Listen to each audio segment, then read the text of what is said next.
एक सवाल जो कोई नहीं पूछता, ये वीडियो देखने से पहले एक सेकंड रुको और सोचो उस एक रात के बारे में। वो लाइट्स, वो खाना, वो डेकोरेशन, वो डीजे, वो फ्लावर।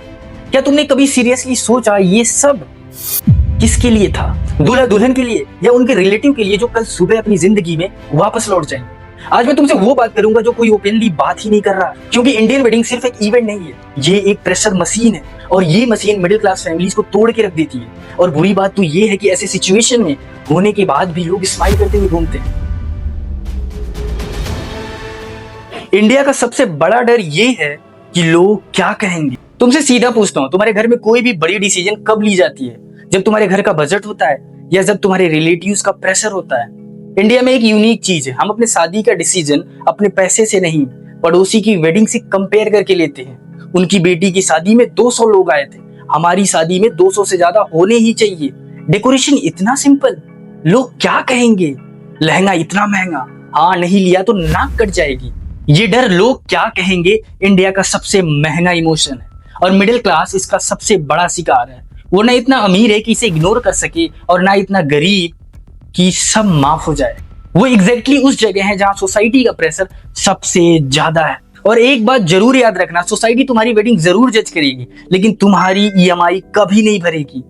आजकल की शादी रिलेशनशिप नहीं, पब्लिक परफॉर्मेंस बन चुकी है। सोचो लास्ट बार तुमने कोई वेडिंग अटेंड की थी, क्या तुम्हें दूल्हा दुल्हन की लव स्टोरी याद है या सिर्फ डेकोरेशन याद है?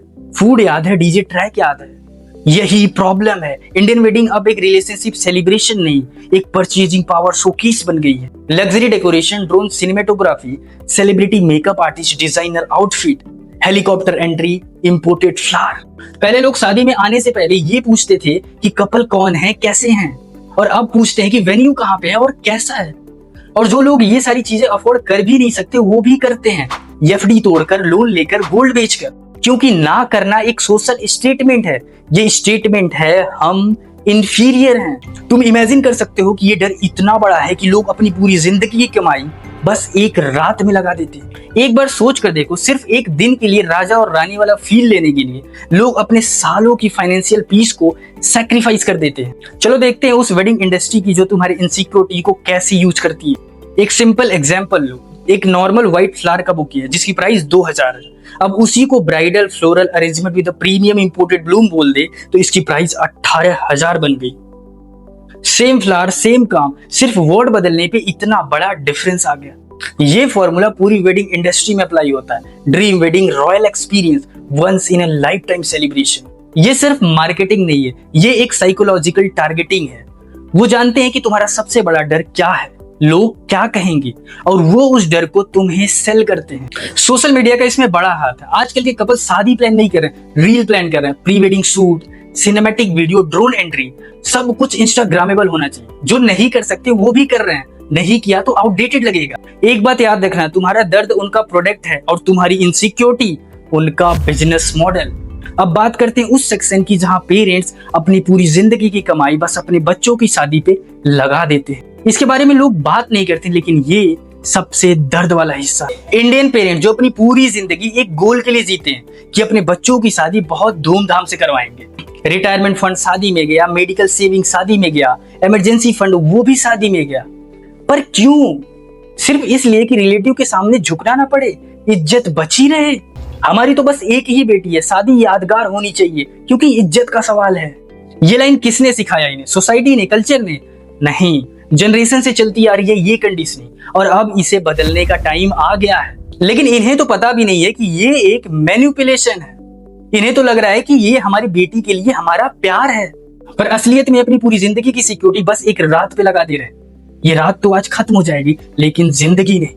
जो पेरेंट्स अपने बच्चे के फ्यूचर के लिए जीते हैं वही अपना फ्यूचर एक शादी में खत्म कर देते। एक चीज और है जो लोग खुल के बात नहीं करते, लीगली तो बैंड है लेकिन सोशली अलाइव है। अब सीधा डिमांड नहीं होती, अब एक्सपेक्टेशन होती है। लड़के वाले कुछ एक्सपेक्ट नहीं करते, लेकिन एक अच्छी कार होगी तो अच्छा लगेगा। ज्वेलरी इतना कम, अरे सब देख रहे हैं। डेजिग्नेशन वेडिंग का खर्चा तो नेचुरली ब्राइट साइड पे ही होगा। डिमांड सेम है, बस पैकेजिंग बदल गई है। लड़की के घर वाले लोन लेते हैं, गोल्ड बेचते हैं, खेत तक बेच देते हैं क्योंकि उन्हें रिश्ता तोड़ना ज्यादा एक्सपेंसिव लगता है। ये फाइनेंशियल टॉर्चर है। दहेज का नाम बदल गया है, कानून बदल गया, लेकिन सिस्टम अभी भी वही है। और सबसे इंपॉर्टेंट बात, इंडियन फैमिलीज वेन्यू ढूंढने में महीनों लगाते हैं, कैटरिंग टेस्ट करने में हफ्ते लगाते हैं, और लहंगा ढूंढने में 2 महीने लगा देते हैं। लेकिन किसी ने एक दिन भी नहीं लगाया ये पूछने के लिए क्या दोनों ने पैसों के बारे में बातचीत की है। मुश्किल वक्त में दोनों एक दूसरे के साथ कैसे खड़े रहेंगे, क्या दोनों का सपना सेम डायरेक्शन में है। हम एक 4 घंटे का इवेंट प्लान करने के लिए सब कुछ करते हैं और एक 40 साल का मैरिज प्लान करने में कुछ भी नहीं। रिसर्चर्स कहते हैं कि न्यूली मैरिड कपल्स में सबसे बड़ा झगड़ा फाइनेंशियल क्राइसिस होता है। वही पैसे जो तुमने शादी में उड़ा दिए, ये आयरनी है या ट्रेजेडी, तुम डिसाइड करो। हम इवेंट परफेक्ट करने के पीछे इतना भागते हैं कि रिलेशनशिप परफेक्ट करना भूल जाते हैं। मैं ये नहीं कह रहा हूं कि शादी मत करो, सेलिब्रेट करो, खुशियां मनाओ, फैमिली को बुलाओ, लेकिन एक चीज ऑनेस्टली अपने आप से पूछो अभी इस वीडियो के बाद, अगर वही दोनों कपल सेम प्यार के साथ सिंपल शादी करते हैं तो क्या वो दोनों खुश नहीं रहेंगे? अगर तुम्हारा जवाब है कि खुश रहेंगे तो ये एक्स्ट्रा लाखों पैसे किस पे उड़ा रहे हो?